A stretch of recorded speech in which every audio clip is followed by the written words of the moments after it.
अगर आपका किसी भी बैंक में खाता है तो ये खबर आपके लिए बेहद जरूरी है।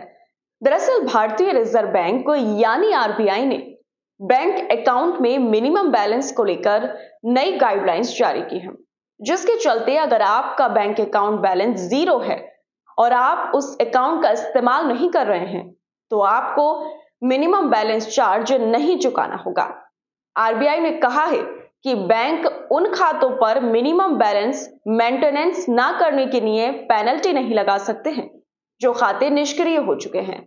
इसमें उन खातों को भी शामिल किया गया है जिसमें 2 साल से अधिक समय तक कोई भी ट्रांजैक्शन नहीं किया गया है।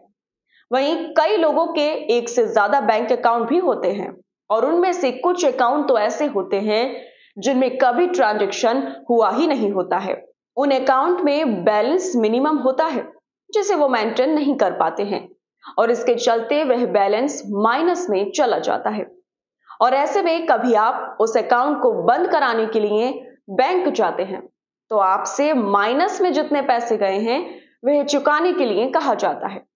आपके हाथ में माइनस में गई बैलेंस की एक अच्छी खासी लिस्ट थमा दी जाती है। अकाउंट बंद कराने से पहले आपको उसे जमा करना होता है, लेकिन अब ऐसा नहीं होगा।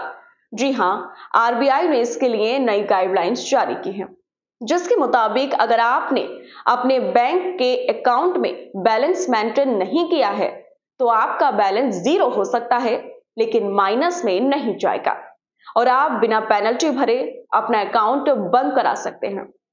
वहीं गाइडलाइंस के मुताबिक अगर आपके बैंक अकाउंट में माइनस बैलेंस शो भी कर रहा है तब भी किसी भी सूरत हाल 1 रुपया भी आपको बैंक में नहीं देना और अगर बैंक आपसे जबरदस्ती इसका चार्ज मांगे तब आप इसकी शिकायत आरबीआई पोर्टल पर कर सकते हैं।